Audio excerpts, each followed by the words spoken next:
Hi, it's Dwyer, GamblersAdvisory.com, DwyerFootballNews.com. Remember, the opinion you should follow should be your own. Just consider this video to be a second opinion from a complete stranger online. You know, as people know, I sell picks on DwyerVIP.com. I won't be selling the Seattle Seahawks San Francisco 49er game because, quite frankly, this game is loaded. Let's talk about some factors, though, you should consider before deciding which side of the aisle you're going to be on in this game, which could be a classic.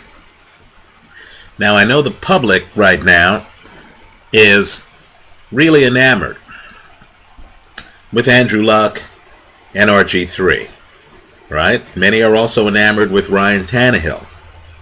But you know my belief. My belief is that you make profits in the gap between what the public thinks and what's actually going on. Now, I don't say this lightly. I don't say it flippantly. I've studied a lot of numbers. And let me just say, of all the young quarterbacks out there right now, and despite all of the public hype concerning all these other quarterbacks, let me just say that this game, featuring Russell Wilson and Colin Kaepernick, might have the two best young quarterbacks in the game. Let's talk about it. Now, Colin Kaepernick, I'll just put it to you this way. Since Colin Kaepernick took over for Alex Smith, in the St. Louis Ram game a few years ago, the 49ers, while other teams have passed for more yards than them, the Niners per passing play, yards gained per play, have not been outgained since Colin Kaepernick became the starter, right? Cross out the St. Louis game because Alex Smith played for part of that game. Starting with the very next game, in every game that Colin Kaepernick has been the starting quarterback, the Niners have had more passing yards per passing play than their opposition. Now, if you think that's a statistical fluke, understand that that streak includes not only games against Drew Brees and Tom Brady, but understand those games took place on the road in New Orleans and in New England. Let's talk about the New England game for a second. In that game, the Niners, were outpassed by Tom Brady by 222 yards. But in terms of passing yards per passing play, understand the Niners actually passed for 1.6 more passing yards per passing play than Bill Belichick's New England Patriots. What does it all mean? Well, what it means is what the people who followed Colin Kaepernick in college already knew, right? You talk to people who saw him at Nevada, and they really view him as special. Well, what do we mean by special? Try this one on. Did you know that Kaepernick, statistically, right now, like RG3, has a quarterback rating over 100? Now, this is coupled with a lot of yards per passing play. Did you know in terms of yards per attempt, Colin Kaepernick averages 8.4 yards per attempt? You want accuracy? Colin Kaepernick completes more than 65% of his passes. Put simply, Kaepernick, a second-year player, who did not become the starter until midway through the season, is already performing at well above average at the position, right? Well above average. And keep in mind, he's held his own against the best in the league. Let me also point out, too, in terms of that yards per passing play stat, understand some of the other teams that Kaepernick faced included the Chicago Bears, excellent defense, the St. Louis Rams in St. Louis, Jeff Fisher's team in St. Louis. Insiders know that's a rough proposition. So why am I not taking the 49ers in this game? It's simply because, in addition to the Seahawks having their own budding superstar at quarterback, and if you don't know about Russell Wilson, you need to find out. Understand that this game comes down to one question. And I know the question sounds preposterous, but it needs to be asked. Even factoring in that crazy ending, Seattle against Green Bay with the replacement refs, the question has to be asked, can anybody in this league beat the Seattle Seahawks in Seattle? Understand, no team in the league has a better record at home than the Seattle Seahawks. Understand, the Seattle Seahawks, as I make this video, are 6-0 at home. Also, you'd be hard-pressed, and I do mean hard-pressed, to find a team with a better quarterback in its home stadium or a better defense. On the year, right? On the year, Seattle at home has only given up 11.5 points per game. Think about that. 11.5 points per game. Right? They are, quite frankly, an elite team in Seattle. Also, if you look at Russell Wilson's record, not just in college, not just in the pros, but also in college, you're going to see that in addition to being the ACC Quarterback of the Year, when Russell Wilson transferred, and keep in mind, he was always at an elite level in the ACC. When he transfers to Wisconsin, understand that Russell Wilson then led Wisconsin into the Rose Bowl. Right now, much has been made about Russell Wilson's height. The conversation is simply ridiculous. All I can say is if you study NFL history, you're going to see a plethora of shorter quarterbacks. Right? Fran Tarkenton comes to mind. Steve Young comes to mind. Michael Vick comes to mind. Drew Brees comes to mind. You're going to see a plethora of shorter quarterbacks who had a lot of success in the National Football League. Drew Brees, by the way, right now holds the record for the most passing yards in a season. Today, he remains one of the elite passers in the league.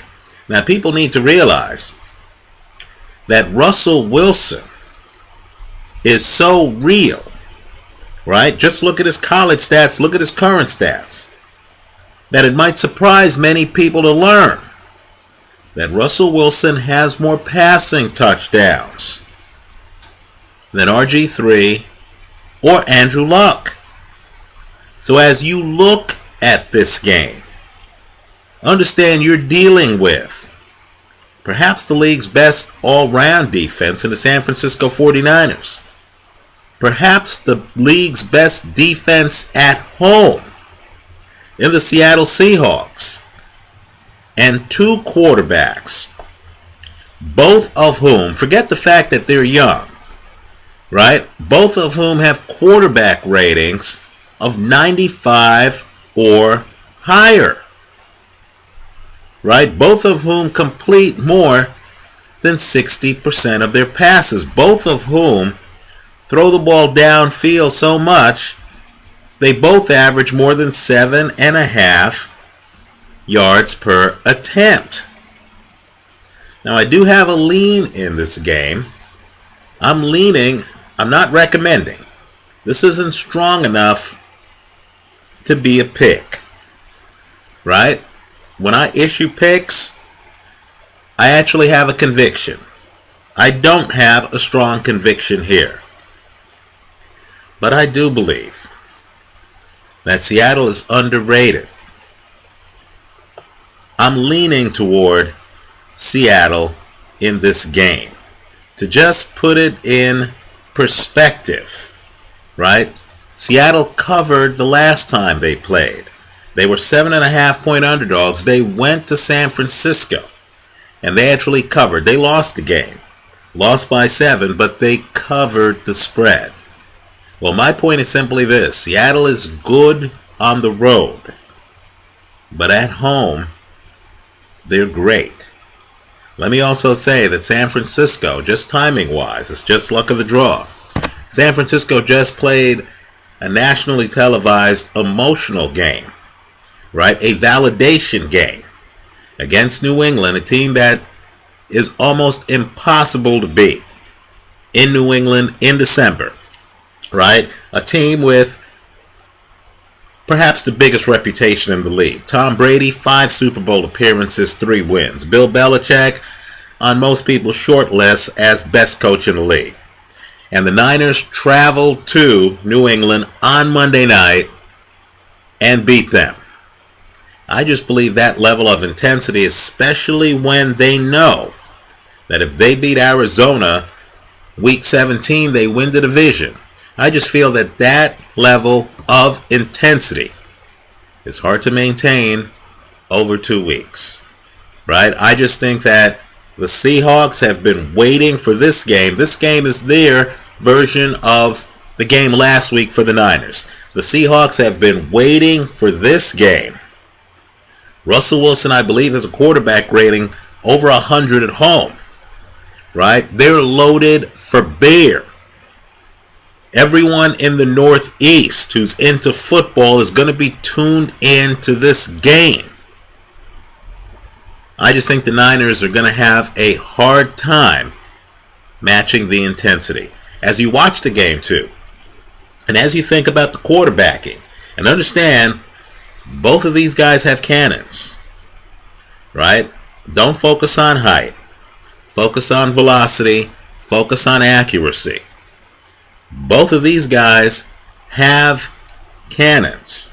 Let me also point out that Kaepernick is interesting because in terms of ball fakes and stuff like that, I'm not sure if there's anyone in the league who does ball fakes better than Colin Kaepernick. When Kaepernick fades back under center and he's pretending to hand the ball off to Frank Gore, I'm telling you, the guy is very good, right? He definitely reminds me of a quarterback, and that quarterback is a guy who wore his number, John Elway, right? He has the physical tools. I know this is hearsay in the current lexicon, right? But Kaepernick is a much better athlete than Andrew Luck, right? And I say this as a Stanford grad who went to the Fiesta Bowl last year. Kaepernick's a different level than Luck in terms of athleticism. Let me say this about Russell Wilson. Russell Wilson really is a Joe Montana type leader, right? He's not a rah-rah guy. He's not rah-rah like Luck. And keep in mind, I love Luck. Luck's one of my favorite players. But this is a different kind of leadership. This is the quiet, buddy type of leadership. Think Joe Montana. These are the guys who don't want to come across as rah-rah. My point to you, though, is don't undersell the leadership skills of Russell Wilson. Everyone on his team looks at him His attitude is kind of like a Jerry Rice attitude. He has a saying. The saying is, the separation is in the preparation. Right? Wilson, just like Jerry Rice, runs out every play. You'll notice on his play actions and ball fakes, he'll literally, even when he hands it off to the running back, he'll literally run, do his fake run. You know the way these plays are. The quarterback has to sell the defense on the idea that they have the ball. Wilson will literally do his fake run all the way through. The attention to detail, just like with Jerry Rice, is astounding. Young guys are taking over. As you look at this game, recognize both of these young guys. Recognize both of these teams. Let me close in saying this. I'll be out at a sports bar here. In the Bay Area, I live in the Bay Area. In the Bay Area, there's kind of like a casual civil war going on. You go into a sports bar and half the Niner fans, half of them, and keep in mind, I'm a Giant fan, so I'm kind of like a third party type. Half the Niner fans are upset that Jim Harbaugh, on a team that went to the NFC Championship game last year, actually has pulled Alex Smith, a more proven commodity, to put in unknown Colin Kaepernick. Right? The other half senses that Alex Smith is a good player, but that Kaepernick has the possibility of being much more than that. Let me just say this. Let's consider a third possibility. That Colin Kaepernick is much more than that right now. The kid has a quarterback rating over 100, folks. He's gone head-to-head with Tom Brady and left Brady Stadium with more yards per attempt than Tom Brady. Right? Let's get the numbers right. Let's figure out who the guy is. As you watch Niner games, you have a whole cast of guys on the Niners, Randy Moss among them, who were missing under Alex Smith, who are now contributing with Colin Kaepernick. My take, just as someone who handicaps football games, is that both Kaepernick and Russell Wilson are the real deal. Right? The public is in love with who they know. Right? The Heisman Trophy winner from last year. The guy who was supposed to be the best quarterback prospect since John Elway from last year in college. Football's about more than that. Forget the college reputations. Look at what these guys are doing in the pros. It's an astounding group of young NFL quarterbacks. The league's in great hands. 4 of those hands will be involved in quarterbacking in this game. I'm leaning towards Seattle. I know Seattle's a home dog. I'm leaning towards Seattle, both from a value play and from an intensity standpoint. But let's just say I wouldn't be surprised if either team wins this game. This game is the game of the weekend. Let me hear from you, smarter men than me, with convictions on this game. Please leave those convictions in the comment section here on YouTube. Let's talk about it. And if you have a young quarterback who you feel is the real deal, and keep in mind, you have other talented quarterbacks out there, right? The rumor is that if Mike Lombardi becomes GM of the Cleveland Browns, that he's going to target Ryan Mallett, Tom Brady's backup. I can say here with a straight face, Ryan Mallett has one of the strongest arms I have ever seen. You have a lot of young guys who aren't getting national press coverage that we as gamblers need to think about. Let me hear from you. Thanks for watching.